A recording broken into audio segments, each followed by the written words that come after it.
Hi friends, welcome to സാക്ഷി kitchen. ഇനി ഞാൻ വന്നിരിക്കുന്നത് മട്ടൻ കറിയുടെ റെസിപ്പി ആയിട്ടാണ്. തയ്യാറാക്കിയെടുക്കുന്നത് എങ്ങനെയെന്ന് നോക്കി വരാം. കറി തയ്യാറാക്കാനായിട്ട് ഞാനിവിടെ 1 കിലോ മട്ടൻ എടുത്തിട്ടുണ്ട്.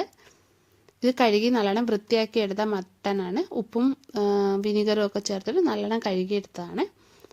ഇതിലേക്ക് നമുക്ക് 1/4 ടീസ്പൂണ് മഞ്ഞൾപ്പൊടി ചേർക്കാം.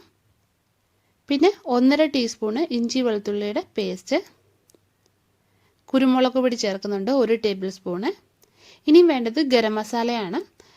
അതിനായിട്ട് ഗരം മസാല തയ്യാറാക്കിയെടുക്കാനായിട്ട് ഞാനിവിടെ പകുതി തക്കോലം എടുത്തിട്ടുണ്ട്. പിന്നെ ഒരു ചെറിയ കഷ്ണം പട്ട, 2 ഗ്രാമ്പു, 3 ഏലയ്ക്ക, പിന്നെ ഒരു കറുത്ത ഏലയ്ക്ക എടുത്തിട്ടുണ്ട്. പിന്നെ 1/2 ടീസ്പൂണ് പെരിഞ്ജീരകം എടുത്തിട്ടുണ്ട്. ഇത്രയും കൂടി നമുക്കൊന്ന് പൊടിച്ചെടുക്കാം. അപ്പോൾ തയ്യാറാക്കിയെടുത്ത ഗരം മസാലയുടെ പകുതി പൊടി നമ്മൾ ഇപ്പോൾ ചേർത്ത് കൊടുക്കുന്നുണ്ട്. പിന്നെ ആവശ്യത്തിന് ഉപ്പും കൂടെ, കറിവേപ്പില. ഇനി ഇത് നല്ലോണം ഒന്ന് മിക്സ് ചെയ്ത് കൊടുക്കാം. ഇതിലേക്ക് വേവാൻ ആവശ്യമായിട്ടുള്ള കുറച്ച് വെള്ളം കൂടെ ഒഴിച്ചു കൊടുക്കാം. ഇനി കുക്കർ അടച്ച് വെച്ച് വേവിച്ചെടുക്കാം. 4 തൊട്ട് 5 വിസിലിനുള്ളിൽ വെന്ത് വെട്ടും. പിന്നെ ഓരോ കുക്കറിൻ്റെ അനുസരിച്ചിട്ടും മട്ടൻ്റെ മൂപ്പ് അനുസരിച്ചിട്ടും വ്യത്യാസം വരും കേട്ടോ. അപ്പോൾ മട്ടൻ വെന്ത് വരുന്ന സമയത്ത് നമുക്കിതിൻ്റെ മസാല തയ്യാറാക്കിയെടുക്കാം. അതിനായിട്ടൊരു പാൻ വെച്ച് ചൂടായിട്ടുണ്ട്. ഇതിലേക്ക് എണ്ണ ഒഴിച്ചു കൊടുക്കാം.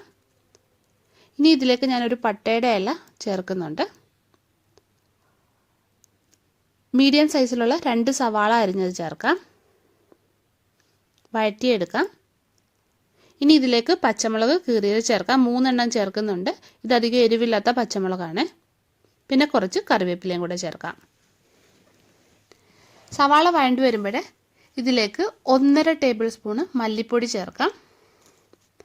പിന്നെ വേണ്ടത് മുളക് പൊടിയാണ്. 2 ടേബിൾ സ്പൂൺ ചേർക്കുന്നുണ്ട്. കാശ്മീരി മുളക് പൊടിയാണ് ചേർക്കുന്നത്. നിങ്ങൾ ഇതിൽ ചേർക്കുന്ന മുളക് പൊടിയുടെയും പച്ചമുളകിൻ്റെയും കുരുമുളകിൻ്റെയും ഒക്കെ അളവ് ഇതിനുള്ള എരിവിനനുസരിച്ചിട്ട് വേണം ചേർത്ത് കൊടുക്കാൻ. കുരുമുളക് പൊടിയുടെ ചേർക്കാം. ബാക്കിയുള്ള ഗരം മസാലയും കൂടെ ഇതിലേക്ക് നമുക്ക് ചേർത്ത് കൊടുക്കാം. പച്ചമണം മാറുന്നത് വരെ ഒന്ന് വഴറ്റിയെടുക്കാം. അപ്പോൾ പൊടികളൊക്കെ മൂത്ത് വന്നിട്ടുണ്ട്. ഈ സമയത്ത് തക്കാളി അരിഞ്ഞത് ചേർക്കാം. 1 തക്കാളി അരിഞ്ഞതാണ്. ഇനി ഇതൊന്ന് വഴറ്റിയെടുക്കാം. തക്കാളി ഇവിടെ വെന്തുടഞ്ഞ് വന്നിട്ടുണ്ട്. ഇനി ഈ മസാല നമുക്ക് മട്ടനിലേക്ക് ചേർത്ത് കൊടുക്കാം. നല്ലോണം ഒന്ന് ഇളക്കി കൊടുക്കാം. ഗ്രേവിക്ക് ആവശ്യമായിട്ടുള്ള വെള്ളം കൂടെ ഒഴിക്കാം.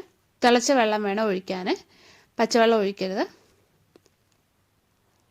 മട്ടൻ കുറച്ചുകൂടെ വേവാനുണ്ട്. അതുകൊണ്ട് തന്നെ ഞാൻ കുക്കറിൽ വെച്ചിട്ട് 1 വിസിലും കൂടെ അടുപ്പിക്കുകയാണ്.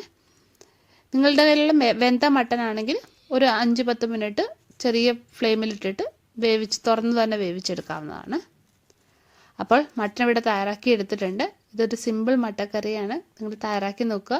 പിന്നെ വീഡിയോ ഇഷ്ടപ്പെടുകയാണെങ്കിൽ ഒന്ന് ലൈക്കും ഷെയറും ചെയ്യാൻ മറക്കല്ലേ. ഇനി നമുക്ക് മറ്റൊരു നല്ല റെസിപ്പിയുമായിട്ട് കാണാം.